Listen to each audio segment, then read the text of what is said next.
नमस्कार दोस्तों, आपका भक्ति कीर्ति चैनल में स्वागत है। गरुड़ पुराण के अनुसार मांस खाना पाप है या पुण्य। पौराणिक कथा के अनुसार एक बार जब भगवान श्री कृष्ण एक पेड़ के नीचे बैठे बांसुरी बजा रहे थे तो उनकी तरफ एक हिरण दौड़ता हुआ चला आया और उनके पीछे जाकर छुप गया। वो हिरण बहुत ही घबराया हुआ था। भगवान श्री कृष्ण ने उस हिरण के साथ सिर पर हाथ फेरते हुए कहा, क्या हुआ, तुम क्यों छुप रहे हो?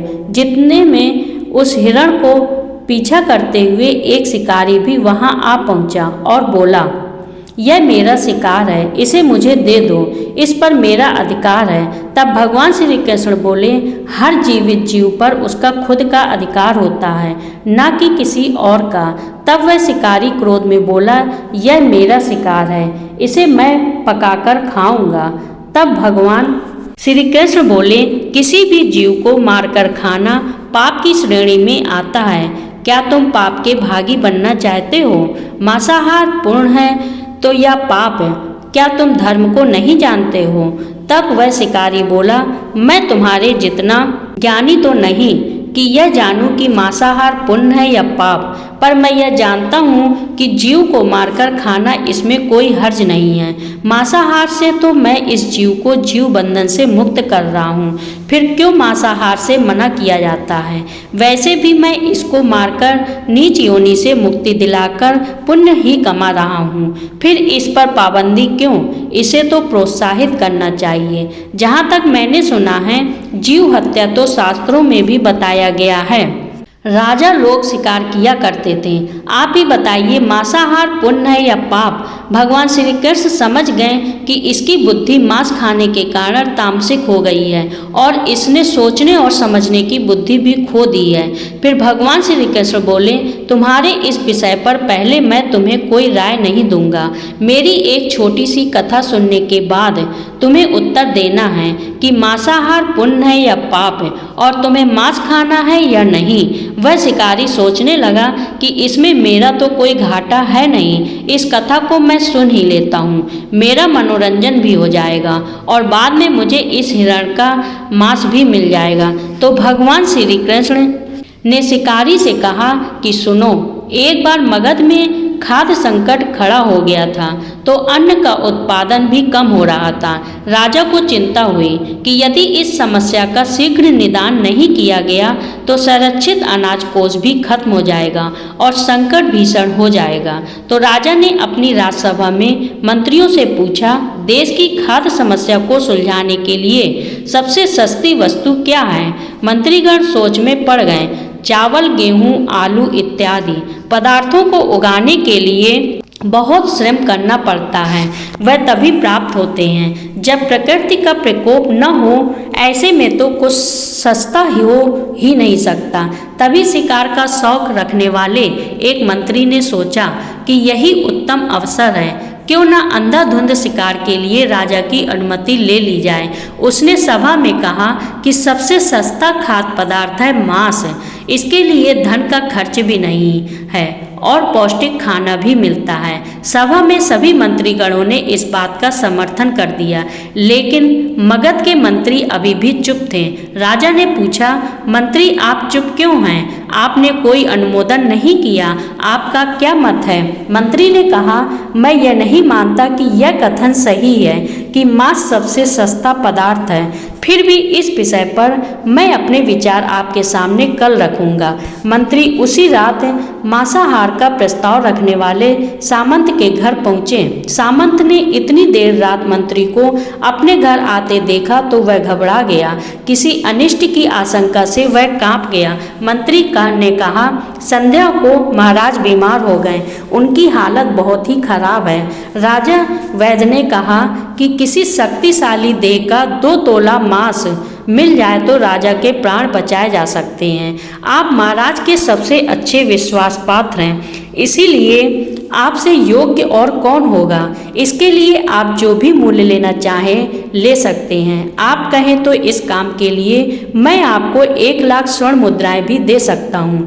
एक बड़ी जागीर भी आप मांग सकते हैं। बस आप अपनी इच्छा कहें, मैं तलवार से आपके हृदय को चीरकर बस 2 तोला मांस निकाल लूँगा। यह सुनकर सामंत के चेहरे का रंग फीका पड़ गया। वह सोचने लगा, जब जीवन ही नहीं रहेगा तो लाख स्वर्ण मुद्राओं का मैं क्या करूँगा और बड़ी जागीर भी किस काम आएगी। वह झटपट अंदर भागकर गया और अपनी तिजोरी में 1 लाख स्वर्ण मुद्राओं की पोटली लेकर आया। मुद्राएं देकर उसने मंत्री के पैर पकड़ लिए और गिड़गिड़ाते हुए बोला, मंत्री जी, मैं आपकी 1 लाख मुद्राओं में अपनी 1 लाख मुद्राएं और मिलाता हूँ। इन मुद्राओं से आप किसी और सामंत के हृदय का मांस खरीद लें, किंतु मुझे जाने दें, यह बात किसी और को पता न चले। मैं आपसे हाथ जोड़कर निवेदन करता हूँ। मंत्री जी यह सब समझ चुके थे। मंत्री सामंत को थोड़ी और मानसिक पीड़ा देना चाहते थे।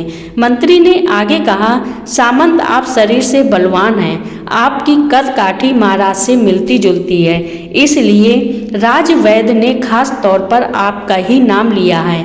आपके दान से हमारे अच्छे राजा की जिंदगी बच सकती है। आप कहें तो मैं आपको मंत्री का पद देने को तैयार हूँ और खुद आपका कर्मचारी बनकर रहूँगा, पर प्रजा से हमारे राजा न छीने। सामंत तो फंसता हुआ दिख रहा था। उसने शरीर पर अंग वस्त्र रखकर अपने जूते भी पहन लिए। जैसे ही वह वहां से भागने वाला था, वह तुरंत मंत्री के पैरों में लेट गया। उसने याचना की कि मंत्री जी, मैं इसके योग्य नहीं हूँ। जब मैं प्राण ही नहीं रहेंगे तो मंत्री पद का क्या, राजा का सिंहासन भी मिल जाए तो मैं उसका क्या करूँगा। आप चाहे तो मेरा सब कुछ ले लें, पर मेरे प्राण न लें। मैं अपना ये भवन और सारा धन आपको सौंपता हूँ। रातों रात राज्य से निकल जाऊँगा। इतना कहकर वह अपने घोड़े की ओर भागा और जैसे ही अपने घोड़े पर बैठने लगा और आवाज आई कि तुम तो जा रहे हो और तुम्हारे अपने परिवार को पीछे छोड़े जा रहे हो। सामंत बोला, मेरे अपने प्राण से प्रिय कुछ भी नहीं है। जब जीवन ही नहीं रहेगा तो कुटुंब का क्या करूँगा। जीवन रहा तो ऐसे ही सुखी रह लूँगा। इतना कहकर घोड़े पर छलांग लगाकर बैठ भी गया। वह अभी चलने को ही था कि मंत्री ने घोड़े की लगाम पकड़ ली। वह सामंत से बोला, भागने की जरूरत नहीं है, आप आराम से घर पर ही रहो। मैं किसी दूसरे सामंत के घर जाता हूँ। यह कहकर मंत्री वहाँ से चले गए। मंत्री के वहाँ से जाने पर सामंत के अंदर कुछ जान तो आई, परंतु बेचैनी बनी रही। उसकी नींद खराब हो चुकी थी। मुद्राएं लेकर मंत्री बारी बारी से सभी सामंतों के घर पहुँचे और सभी से राजा के लिए हृदय का 2 तोला मांस मांगा, परंतु कोई भी देने के लिए राजी नहीं हुआ। सब ने अपने बचाव के लिए मंत्री को किसी ने 1 लाख तो किसी ने 2 लाख मुद्राएं तक दे दी। इस प्रकार मंत्री ने एक ही रात में लाखों स्वर्ण मुद्राएं जमा कर ली। फिर सुबह होने से पहले ही अपने महल में पहुंच गया। अगले ही दिन राजसभा में सभी सामंत समय से पहले ही पहुंच गए। सभी यह जानना चाहते थे कि राजा स्वस्थ हैं कि नहीं, लेकिन कोई भी किसी से भेद नहीं खोला था। सबको राजवैद्य की तलाश थी, उनसे ही उन्हें कुछ सूचना मिल सकती थी। मंत्री ने सैनिकों को आज्ञा दे रखी थी कि जब तक महाराज राजसभा में न आए तब तक किसी भी सामंत को भी महल से बाहर जाने की आज्ञा नहीं है। राजा सभा में अपनी चिरपरिचित गति में आए और अपने सिंहासन पर आकर बैठे। सभी सामंतों ने देखा, कहीं से भी राजा उन्हें अस्वस्थ नहीं लगे। उन्हें तो कुछ हुआ ही नहीं था। मंत्री ने उनसे झूठ बोला। हर सामंत के मन में यही विचार चल रहा था, पर कोई भी किसी और को कुछ भी नहीं बोल रहा था। तभी मंत्री ने राजा के समक्ष 40 लाख स्वर्ण मुद्राएं रख दी। राजा ने पूछा, ये स्वर्ण मुद्राएं किसके लिए हैं और कहाँ से आईं? मंत्री ने कहा, 2 तोले मांस के लिए इतनी धनराशि जुटाई है, पर मांस नहीं मिला।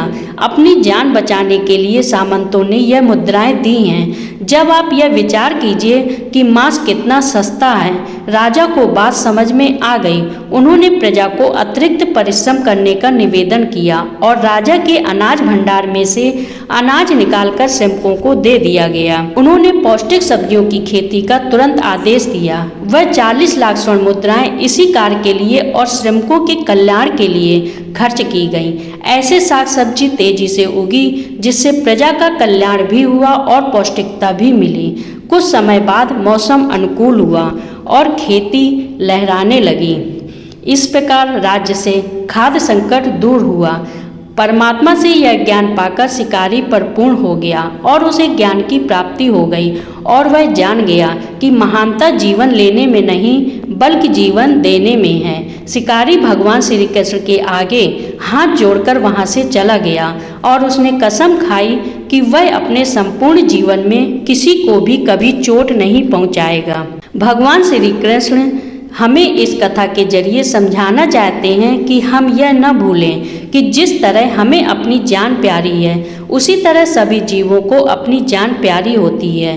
वीडियो पसंद आया हो तो चैनल को लाइक करें और सब्सक्राइब करें और अपने दोस्तों के साथ शेयर करें।